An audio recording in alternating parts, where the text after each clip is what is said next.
اب یہ جو توحید باری تعالیٰ ہے ہماری زندگی سے اتنا گہرا رشتہ ہے اس کا، اور اس قدر اس کی اہمیت ہے کہ جب ابھی دنیا وجود میں نہیں آئی تھی، عالم ارواح، ابھی یہ نہ سورج تھا، نہ زمین، نہ آسمان، نہ چاند، نہ ستارے، کچھ بھی نہیں۔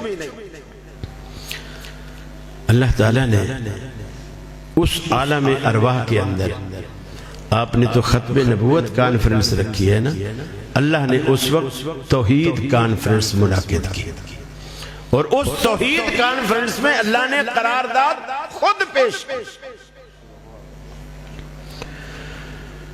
فرمایا وَإِذْ أَخَذَ رَبُّكَ مِن بَنِي آدَمَ مِن ظُهُورِهِمْ، وہ وقت یاد کرو، وہ لمحہ یاد کرو، وہ پل یاد کرو جب رب العالمین نے تمام کے تمام بنی آدم کی پشتوں سے روحوں کو نکالا، ان کو خاص جسم رب العالمین نے عطا کیا، عطا کرنے کے بعد انہیں سامنے رکھا، اللہ رب العالمین نے ان کو مخاطب کیا، پہلا سوال کیا، میں تمہیں دنیا میں بھیجوں گا ضرور، نعمتیں بھی دوں گا، زمین کو تمہارے لیے دسترخوان بنا دوں گا، آسمان کو تمہارے لیے چھت بنا دوں گا، طرح طرح کی نعمتیں زمین پہ تمہارے لیے سجا دوں گا، لیکن یہ بتاؤ دنیا میں جانے کے بعد مجھے بھول تو نہیں جاؤ گے؟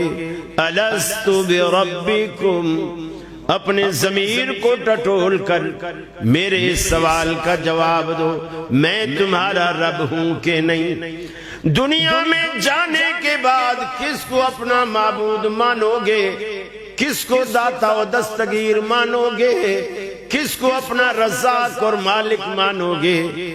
کس کو عزت اور ذلت دینے والا مانو گے؟ میں تمہیں دنیا میں بھیجوں گا، ہر نعمت تمہیں مہیا کروں گا، ہر نعمت تمہیں، ہر ضرورت تمہاری میں پوری کروں گا، حتیٰ کہ سورج کو تابانی عطا کروں گا تو تمہارے لیے، ستاروں کو درخشانی عطا کروں گا تمہارے لیے، چاند کو لمعانیت عطا کروں گا تمہارے لیے۔ الست بربکم، مجھے بتلاؤ مجھے اپنا معبود مانو گے کہ نہیں؟ میں صبح کو سویرا عطا کروں گا تمہارے لیے، راتوں کو اندھیرا عطا کروں گا تمہارے لیے۔ الست بربکم، مجھے بتلاؤ کس کو اپنا معبود مانو گے؟ دریا متلاطم سمندر موجزن ہوں گے تمہارے لیے، ندیاں بل کھاتی نظر آئیں گی تمہارے لیے۔ الست بربکم، کس کو اپنا معبود مانو گے؟ میں تمہارا رب ہوں کہ نہیں؟ اللہ رب العالمین نے پھر فرمایا ساری دنیا کی نعمتیں تم پر نچھاور کروں گا، حتیٰ کہ انادل چہکیں گے تمہارے لیے، سبزے لہکیں گے تمہارے لیے، گلشن مہکیں گے تمہارے لیے۔ الست بربکم، کس کو اپنا معبود مانو گے؟ حتیٰ کہ جانور بھی دنیا میں ان کو بھی روزی میں دوں گا، لیکن وہ ہر جانور اپنے رزق کے اوپر جھک جائے گا، منہ لگا کر کے کھائے گا۔ میں تمہیں ہاتھ عطا کروں گا، عزت کے ساتھ ڈائننگ ٹیبل پہ تمہیں بٹھاؤں گا، ہاتھ نوالا توڑیں گے، سالن میں ڈبوئیں گے، پھر منہ میں تمہارے ڈالیں گے۔ یہ جو میں نے دو جبڑوں کی شکل میں تمہیں یہ چکی عطا کی ہے، یہ چکی کو حکم کروں گا، اس نوالے کو یہ پیس ڈالے گی، زبان کی مدد سے وہ نوالا حلق سے نیچے اتاروں گا۔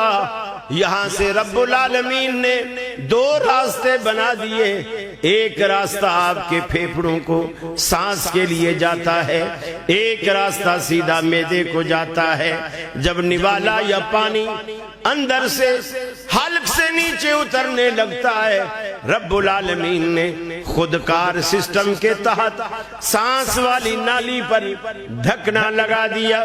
پانی اترنے سے پہلے، نوالا اترنے سے پہلے وہ ڈھکنا خود بخود بند ہو جاتا ہے تاکہ غذا کا کوئی ذرہ یا پانی کا کوئی قطرہ پھیپھڑے کے اندر داخل نہ ہونے پائے۔ آپ نے معدے میں غذا کو لیا، اللہ نے آپ کے 1 فٹ 1.5 فٹ کے پیٹ کے اندر کتنی فیکٹریاں لگا دی، بلڈ بینک بھی رب العالمین نے اندر بنا دیا۔ یہ صرف یہ نہیں کہ بلڈ کو جمع کرتا ہے، یہ بلڈ کو بناتا ہے۔ جگر بلڈ کی فیکٹری ہے جو آپ کے لیے بلڈ کو فراہم کرتا ہے۔ گردے کا سسٹم رب العالمین نے ایسا بنا دیا، فلٹریشن کا یہ نظام آپ اربوں کھربوں بھی لگا دیں تو رب العالمین جیسا یہ نظام آپ کو کوئی نہیں دے سکتا۔ آپ ڈاکٹروں سے پوچھئے گا، گردے کو بیچ میں کاٹیں، بالکل کمپیوٹر کی چپ کی طرح ایک باریک چپ نظر آئے گی۔ اس چپ کا کام کیا ہے؟ آپ کے جسم میں پانی کی مقدار کتنا ہے اور کتنا چاہیے۔ اگر پانی کی مقدار بڑھ گئی ہے تو یہ پیشاب کے ذریعے یا پسینے کے ذریعے اس کو خارج کریں گے، اور اگر مقدار کم ہو گئی ہے تو یہ خود کار سسٹم کے تحت آپ کو پیاس لگائیں گے تاکہ آپ پانی پئیں اور اس کمی کو دور کریں۔ فولاد کی فیکٹری بھی آپ کے پیٹ کے اندر، شوگر کی فیکٹری بھی رب العالمین نے آپ کے پیٹ کے اندر رکھ دی۔